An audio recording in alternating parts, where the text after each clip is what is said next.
बिस्मिल्लाहिर्रहमानिर्रहीम। अस्सलाम वालेकुम प्यारे बच्चों, कैसे हैं आप? उम्मीद है आप इंशाल्लाह ठीक होंगे और खैर खैरियत से होंगे। और आपका काम क्लासेस आज दोबारा से ऑनलाइन स्टार्ट हो रही हैं, तो आपने क्लासेस को अच्छे से लेना है और फिर इसी क्लासेस को अच्छे से लेना है और साथ साथ अपनी तैयारी भी जारी रखनी है। वैसे तो हमारा सिलेबस इसका कवर हो चुका है, रिवीजन चल रही है, लेकिन आपने इसको साथ साथ रिवाइज करते रहना है ताकि आपको जो नेक्स्ट आपकी टर्म आ रही है, पेपर्स आ रहे हैं, उनमें आपको कोई प्रॉब्लम ना हो और आपकी तैयारी साथ साथ होती रहे। तो इसका हमारी लास्ट चैप्टर की हम समरी रिवाइज कर रहे थे, 6 unit. Unit number 6, entrepreneurship in the digital age. इसमें इंटरप्रेन्योरशिप इन डिजिटल एज में हमने इसको पढ़ा हुआ है, अच्छे से सारा डिस्कस किया हुआ है। इसमें हम बिज़नेस कर रहे थे और बिज़नेस में क्या क्या स्टेप हमें फॉलो करने चाहिए वो हम पढ़ रहे थे साथ साथ।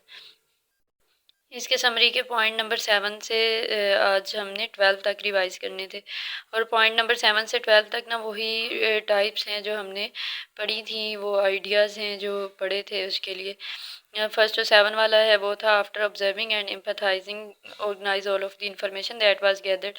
आप उन सारी इन्फॉर्मेशन को कलेक्ट कर लें, और वो हमने कहाँ पे कलेक्ट की थी? प्रॉब्लम डेफिनेशन में हम सारी इन्फॉर्मेशन कलेक्ट कर रहे थे जो हमें एम्पथाइजिंग में मिल रही थी और ऑब्जर्विंग में मिल रही थी। एम्पथाइजिंग में क्या था कि हम जो स्टूडेंट्स वाला पढ़ा था, उन्हें असाइनमेंट जमा करवाने में मसला हो रहा है, प्रॉब्लम ऑनलाइन, तो उसको हमने खुद एक्सपेरिमेंट करना था, एक पेरेंट के तौर पे भी करना था और स्टूडेंट के तौर पे भी, और फिर देखना था कि ये किस तरह से वर्क करता है और इसमें क्या क्या प्रॉब्लम्स आ रहे हैं। उसके बाद the goal in this step is to develop a human centered problem statement as the priority and not worrying about product specifies technology और money. Use creativity to find as many possible solutions. In this step you will identify your best ideas and make a digital simulation।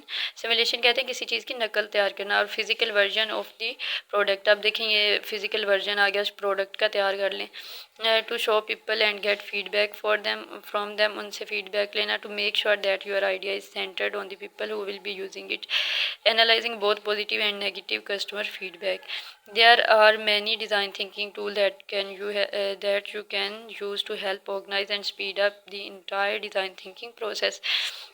अब अगर हम इन points को पढ़ें ना, ये जो 5 point दिए हैं, तो ये सेम वही वाले दिए हुए हैं, एम्पथाइजिंग से आगे दिए हुए हैं।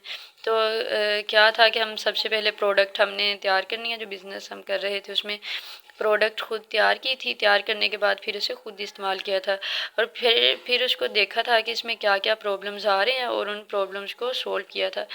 सोल्व करने के बाद फिर उसको लोगों पर ट्राई किया था, लोगों को उसको दिया ताकि वो आपका प्रोडक्ट यूज़ करें। उनको कुछ टाइम दिया, करने के बाद फिर लोगों का जो है बिहेवियर वो चेक किया, उनके पॉजिटिव और नेगेटिव फीडबैक्स चेक किए। अगर तो पॉजिटिव और नेगेटिव फीडबैक चेक करने के बाद देखना है कि इसमें लोगों को किस किस तरह के मसाइल पेश आ रहे हैं जो आपको फीडबैक देंगे, और कौन सी इसमें अच्छी चीज़ें हैं। तो दोनों चीज़ों को देखते हुए फिर जो आपके नेगेटिव फीडबैक जो होगा, नेगेटिव इम्पैक्ट्स होंगे उस चीज़ के, उनको आपने दूर करना है, उसको रिमूव किया था हमने। फिर उन एरर्स को दूर करने के बाद, उनको फिक्स करने के बाद हमने इसे उसके लिए दूर कैसे किया था, उसके लिए आइडियाज़ जनरेट किए थे डिफरेंट टाइप से कि किस किस तरह से हम इन को सोल्व कर सकते हैं। और वो फिर सोल्व करने के बाद हम दोबारा से उसे लोगों पर टेस्ट करेंगे, लोगों पर टेस्ट करेंगे और फिर उसको जो है वो उसके सारे एरर्स इस तरह से ख़त्म करेंगे उसे लोगों पर ट्राई करके। तो ये आपने वैसे तो बहुत डिटेल से पढ़ा हुआ है चैप्टर सारा, आपको इसका आइडिया है। साथ साथ आपने इसको हर पॉइंट को डिस्कस किया हुआ है कि किस किस तरह से हमने अपने बिज़नेस को लेके चलना है, किस तरह से उसमें से एरर सॉल्व करने हैं, किस तरह से उसको चेक करना है, किस तरह से टेस्ट करना है। और यहाँ पे आपकी सिर्फ रिवीजन हो रही है, तो रिवीजन में आपने इसको अच्छे से याद करना है। यूनिट समरी को शॉर्ट के अकॉर्डिंग भी याद करना है, एमसीक्यूज़ के अकॉर्डिंग भी याद करना है। तो होमवर्क में आपने इसमें से कोई से 2 पॉइंट्स राइट करने हैं, ये आपका होमवर्क है। और याद आपने साथ साथ करते रहना है ताकि एंड पे जाके आपको प्रॉब्लम ना हो। दुआओं में याद रखिएगा। फ़ी अमानिल्लाह।